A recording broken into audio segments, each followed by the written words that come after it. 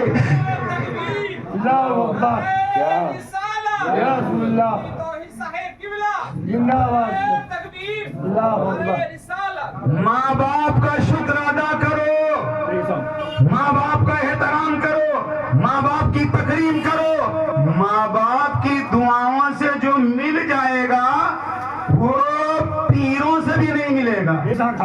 ماں باپ کی دعا سے جو مل جائے گا وہ بڑے بڑے دولت مندوں سے نہیں ملے گا۔ بایزید بستامی رحمت اللہ تعالی علیہ اتنے بڑے ولی کی جماعت میں گزرے ہیں اور ان کا مقام یہ ہے کہ علماء کرام جانتے ہیں، سلطان الاولیاء سید الطائفہ جنید بغدادی نے فرمایا بایزید بستامی کا ولیوں میں ایسا مقام ہے جیسے فرشتوں میں جبریل امین مقام ہے۔ اور بایزید بستامی کی وہ ذات پاک ہے، طحاوی شریف میں ہے، آپ نے فرمایا من عرف اسمہ دخل الجنہ، آپ نے فرمایا جس کو میرا نام یاد ہوگا جنت میں جائے گا۔ اور نام بتا دوں، بایزید آپ کا نام نہیں ہے، آپ کا نام یاد رکھو، آپ کا نام ہے طیفور۔ کیا؟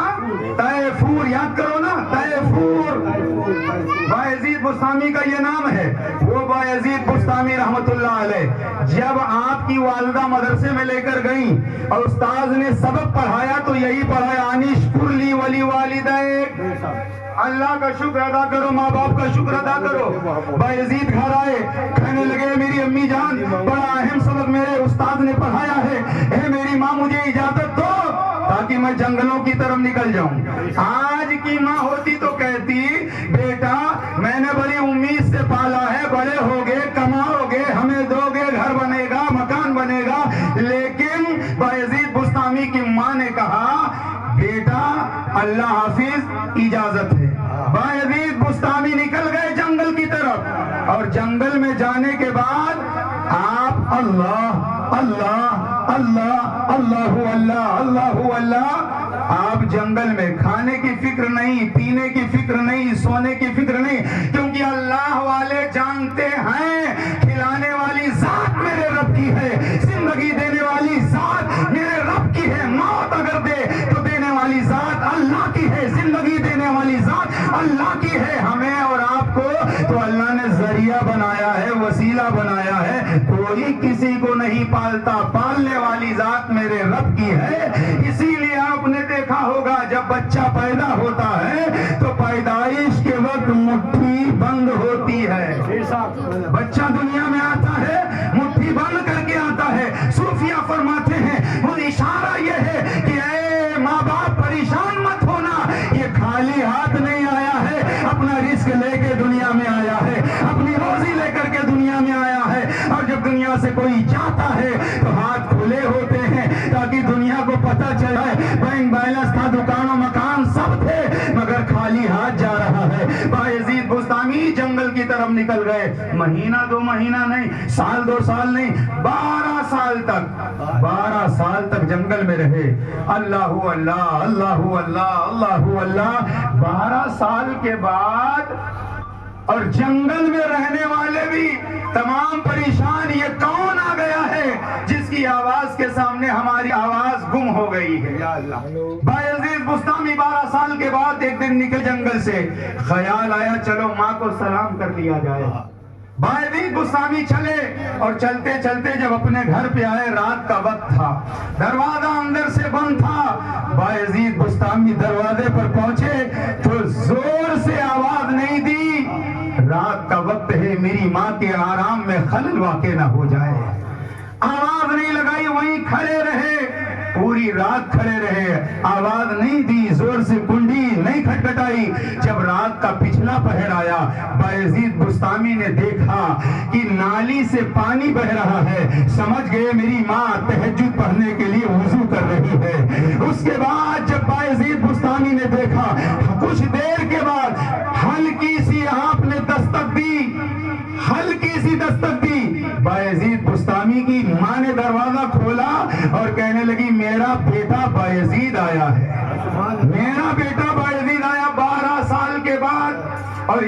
کا حال تو یہ ہے کہ اگر کسی کو عہدہ مل جائے تو ماں باپ کو ہی لوگ بھول جاتے ہیں. یہ دنیا کی تعلیم ہے, قرآن و حدیث کی تعلیم یہ نہیں ہے. باپ باپ ہوتا ہے, ماں ماں ہوتی ہے. بایزید بستامی نے کہا میری ماں 12 سال کے بعد آیا, کیسے آپ نے پہچان لیا؟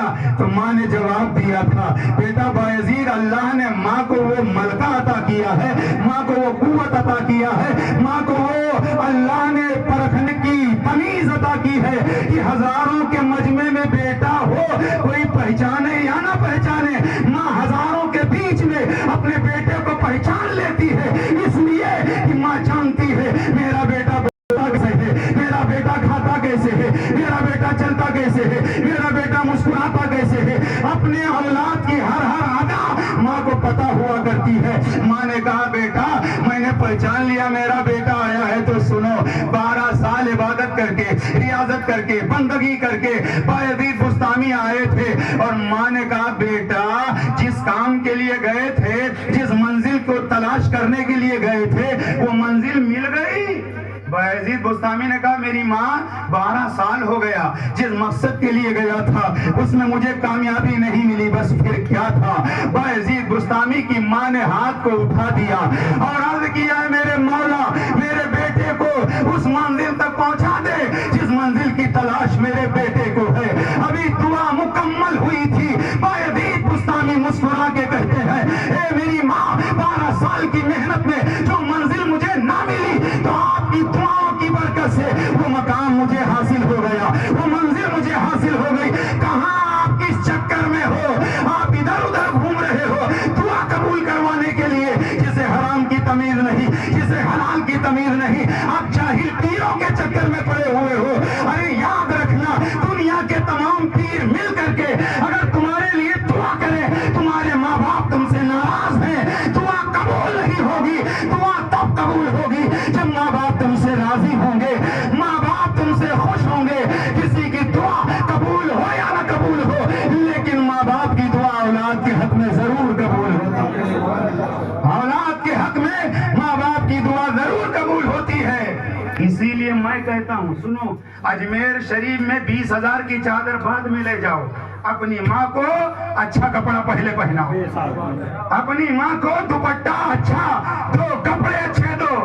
سال پورا گزر جاتا ہے, توفیق نہیں ہوتی, میں سب کی بات نہیں کرتا, کچھ لوگ ایسے بھی ہیں توفیق نہیں ہوتی, سال گزر جاتا, ماں باپ کو کپڑے نہیں دیتے, لیکن کلیر شریف چلے, اجمیر شریف چلے, بریلی شریف چلے, بالکل جاؤ, لیکن ماں باپ کا حق پہلے ادا کرو, ماں باپ کا حق پہلے ادا کرو. کیونکہ غریب نواز بھی جو منزل پائے ہیں ماں باپ کی دعاؤں کی برکت سے ہی پائے. کوئی بھی ولی ماں باپ کو ناراض کر کے ولی نہیں بنا ہے. تو ماں باپ کا ادب, ماں باپ کا احترام. اور علماء کرام بیٹھے, مسئلہ بھی سنو, اگر باپ اور ماں ایک ہی ساتھ پانی مانگ لیں بیٹے سے یا بیٹی سے, بیٹا پانی لاؤ, ماں باپ ایک ہی وقت میں, ماں بھی کہے پانی لاؤ, بیٹا بھی, باپ بھی کہے پانی لاؤ, تب بیٹا پہلے پانی ماں کو دے گا پھر باپ کو دے گا. پہلے ماں کو دے گا پھر باپ کو دے گا. ماں باپ سفر کر کے کہیں سے آئے تو پہلے بیٹا ماں کے پاؤں دبائے گا, اس کے بعد باپ کے پاؤں دبائے گا. لیکن ایک مسئلہ سنو, ماں باپ میں اگر تکرار ہو جائے, ماں باپ میں اگر کسی معاملے میں جھگڑا ہو جائے,